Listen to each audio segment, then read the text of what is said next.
नमस्कार दोस्तों, मैं नन्हे राम। हमारे YouTube चैनल पाल कोचिंग सेंटर NR में आपका स्वागत है।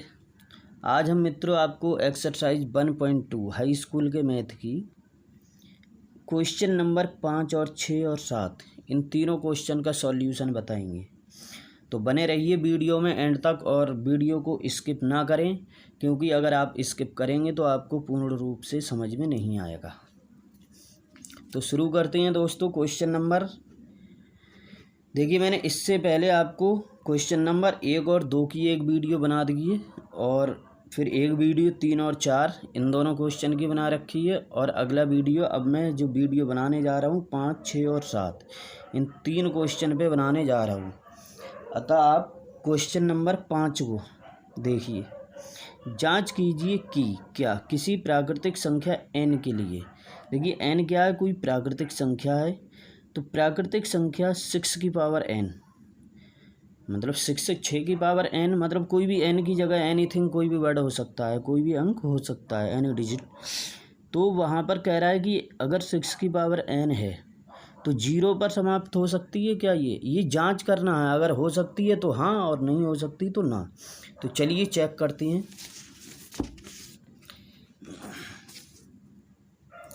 देखिए दोस्तों, क्वेश्चन नंबर 5। तो क्वेश्चन नंबर 5 में जो शर्त दी है उसको हम चेक करते हैं।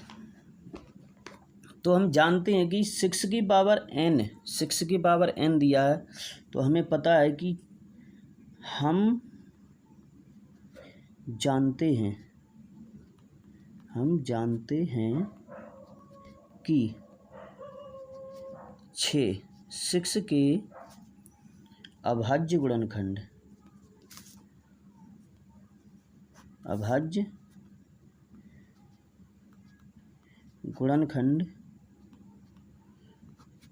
2 गुणा 3 होती हैं। ये होती हैं मित्रों 2 गुणा 3 होते हैं।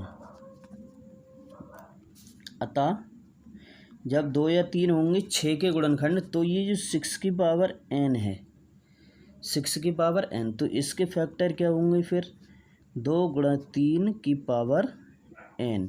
लेकिन दोस्तों क्या कभी भी 2 गुणा 3 की पावर में 2 गुणा 3 में कभी 0 आया है? पावर चाहे कुछ भी कर दो आप, 0 नहीं आ सकता। 0 कब आता है? देखिए मित्रों, जब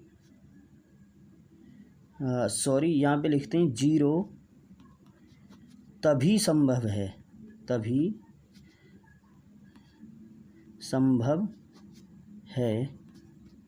कब संभव है? तभी संभव है जब 6 की जगह अगर कुछ भी हो। देखिए 0 n की पावर अगर कोई पावर में चलता है तो 0 तभी आता है जब वो 10 की पावर में चलता हो। 10 की पावर का मतलब है कि 2 गुणा 5 के रूप का हो। तो मित्रों 0 कब आएगा? जब वो 2 गुणा 5 के रूप का हो। लेकिन ये क्या है, ये 2 गुणा 3 के रूप का है, अतः इसमें 0 नहीं आ सकता। तो हम लिख देंगे तभी संभव है जब 2 गुणा 5 की पावर n हो।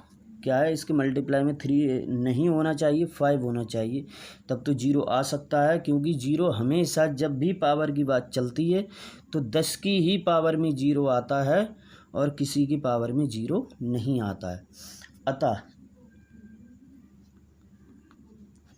अतः 6 की पावर n में 0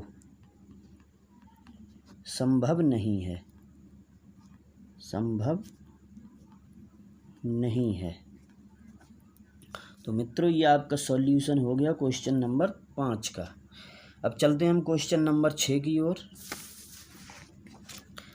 देखिए क्वेश्चन नंबर 6 में दिया है आपका कि 7 गुणा 11 गुणा 13 प्लस 13 और 7 गुणा 6 गुणा 5 गुणा 4 गुणा 3 गुणा 2 गुणा 1 प्लस 5 भाज्य संख्याएं क्यों हैं। तो इन्होंने ये पूछा है कि ये भाज्य संख्याएं क्यों हैं। तो हमें ये जांच नहीं करना है, इसमें व्याख्या ये बताना ही है कि ये भाज्य क्यों हैं। क्योंकि ये भाज्य पहले से ही इन्होंने बता रखा है कि ये भाज्य हैं, तो ये पूछा है क्यों है।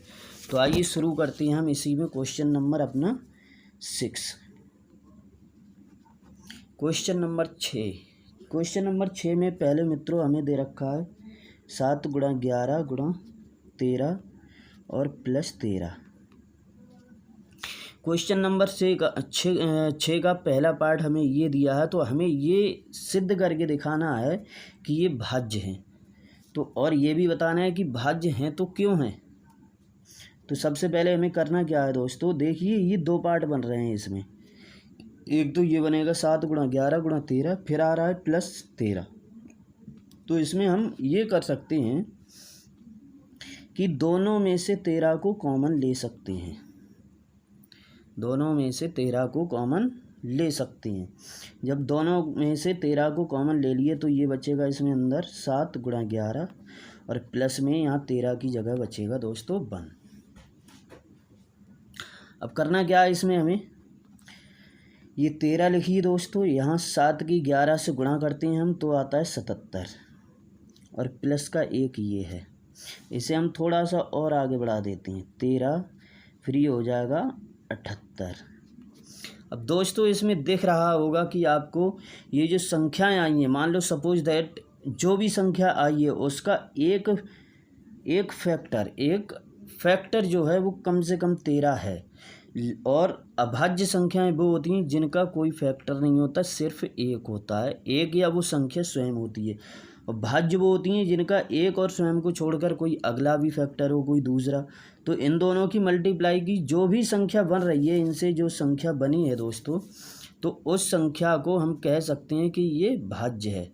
भाज्य इसलिए है कि इसके देखिए 13 भी एक इसका फैक्टर है। जब 13 इसका फैक्टर है तो हम इसे लिख देंगे कि यह एक भाज्य संख्या है क्योंकि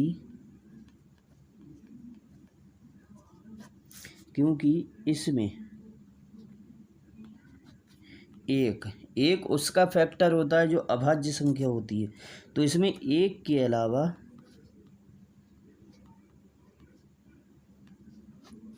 दूसरा भी गुणनखंड है, दूसरा भी गुणनखंड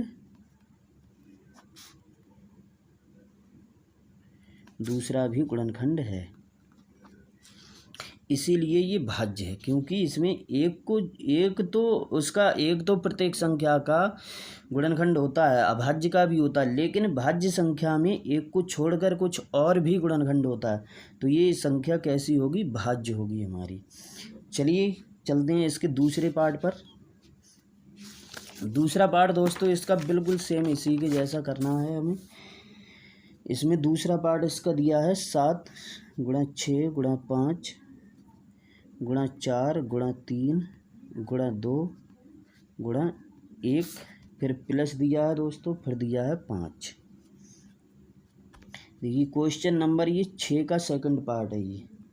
ये दो पार्ट दिए हैं, इसे भी हमें ये सिद्ध करके दिखाना है कि यह एक भाज्य संख्या है। तो हमें करना क्या, देखिए इसमें एक पार्ट तो यहाँ तक बनेगा और ये एक अकेला बनेगा, क्योंकि दोस्तों इनके बीच में गुणा का साइन है, अतः ये इकट्ठे हैं। और ये प्लस करके ये 5 अलग है इनसे। जब इनसे अलग है तो दोस्तों इधर वाला जो पार्ट होगा, इधर वाला पार्ट ये एक हो जाएगा, एक पार्ट ये हो जाएगा। तो हम इसमें से करेंगे क्या, 5 कॉमन ले लेंगे। जब 5 कॉमन लिया हमने तो यहाँ बचेगा 7 गुणा 6 गुणा 5, सॉरी 5 नहीं लिखना है हमने, 5 कॉमन ले लिया है, 4 गुणा 3 गुणा 2 गुणा 1 प्लस, देखो 5 यहाँ से हमने कॉमन लिए तो इधर बचेगा हमारा 1। अब दोस्तों अब हम इनकी गुणा कर लेते हैं, 7 6 4 3 2 1 की। जब हम इनकी गुणा करेंगे तो हमारा ये आएगा 1008। इन सब की गुणा जब हम करेंगे तो 1008 आएगा और प्लस का है हमारा 1। अब हम इन्हें अंदर वालों को जोड़ लेते हैं, 5 1000 ये हो जाएगा हमारा 9। अब देखिए जो भी संख्या यहाँ पे इनकी और इनकी गुणा करने के बाद बनेगी तो उसमें है क्या दोस्तों कि उस संख्या का एक फैक्टर तो अभी 5 है, तो अतः एक को छोड़कर कोई दूसरा फैक्टर भी है, तो यहाँ लिख देंगे अतः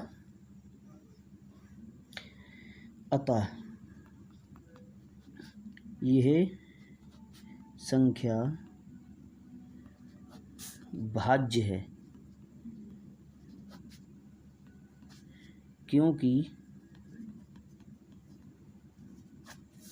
क्योंकि इस संख्या का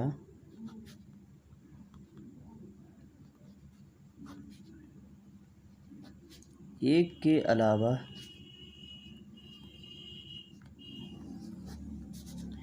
कोई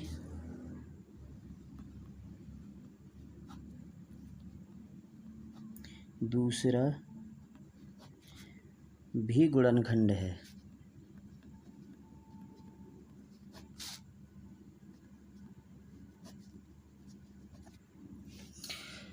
तो ये दोस्तों हमारा क्वेश्चन नंबर 6 सॉल्व हो चुका है। अब चलते हैं हम क्वेश्चन नंबर 7 की ओर।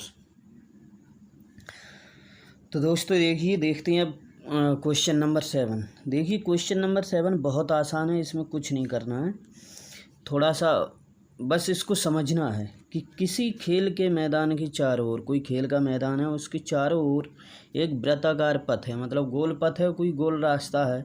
इस मैदान का एक चक्कर लगाने में अगर कोई भी एक चक्कर लगाए, अभी कोई का मतलब यहाँ सोनिया ने चक्कर लगाया है, तो इस मैदान का एक चक्कर लगाने में सोनिया को 18 मिनट लगते हैं।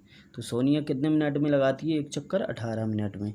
जबकि इसी मैदान के एक चक्कर, अगर इसी मैदान का एक चक्कर रवि लगाता है तो 12 मिनट में लगा देता है, मतलब कि सोनिया से 6 मिनट पहले लगा देता है।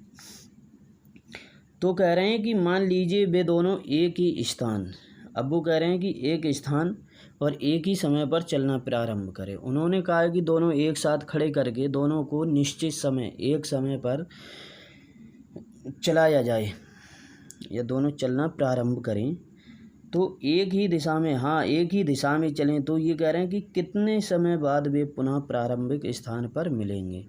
तो दोस्तों इस क्वेश्चन में कुछ नहीं करना, बहुत आसान क्वेश्चन है। देखिए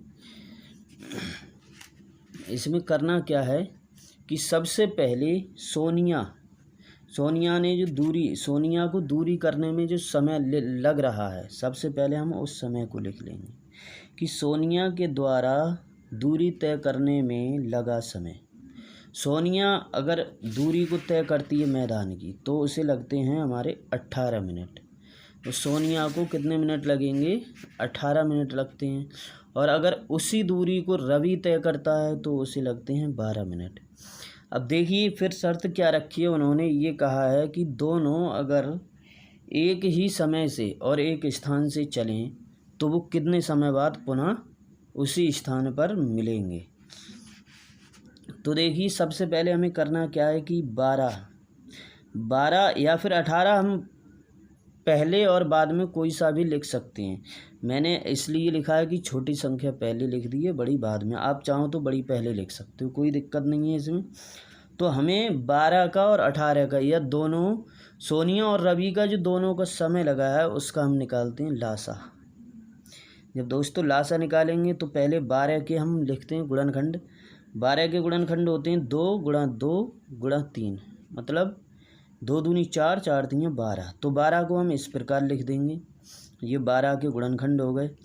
अब 18 के गुणनखंड 2 तीन 6, ये 3 है दोस्तों, 2 तीन 6 और 6 तीन 18, ये 18 के फैक्टर हो गए। अब हमने आपको बताया था सबसे पहले अगर आप लासा लो या मासा लो, सबसे पहले देखिए कि उभयनिष्ठ गुणनखंड कौन है, मतलब कॉमन कौन है इनमें। तो कॉमन इन दोनों में 2 है और ये वाला 3 है। तो ये 2 और 3 जो कॉमन थे हमें उन्हें सबसे पहले लिख लेना है। तो ये इस वाले 2 को मैंने यहाँ पे सबसे पहले लिखा। अब इसके बाद में ये जो 3 है इसको एक बार 3 लिख दिया। अब जो नहीं आए थे इसमें कॉमन हमें वो लिख लेना है। जैसे ये 2 रह गया था, 2 यहाँ लिख गया, 3 रह गया था, 3 यहाँ लिख गया। अब मित्रों कुछ नहीं करना है, इनकी कर लीजिए गुणा। जो हमने लासा निकालना है उसकी करना है गुणा। तो 2 तियाँ होगा 6, 6 दूनी 12 और 12 तियाँ होगा 36। तो जो लासा आएगा दोनों का, दोनों बच्चों को उसी स्थान पर एक ही जगह पहुंचने में 36 मिनट लगेंगे। मतलब ये नहीं कि गोल चक्कर लगाने में 36 मिनट। इनका कहने का मतलब, मेरे कहने का मतलब ये है कि 36 मिनट बाद पुनः वो दोनों लोग उसी स्थान पर मिलेंगे जहाँ से वो चले थे। अन्यथा कोई आगे रहेगा कुछ और कोई कुछ पीछे रहेगा। तो दोस्तों क्वेश्चन नंबर 7 के साथ ये हमारी वीडियो 1.2 एक्सरसाइज हाई स्कूल के मैथ की ख़त्म होती है। और मिलते हैं दोस्तों अगली वीडियो में नई एक्सरसाइज के साथ। तो नमस्कार मित्रों, वीडियो में लगातार ऐसे ही आप सहयोग देते रहिए और देखते रहिए।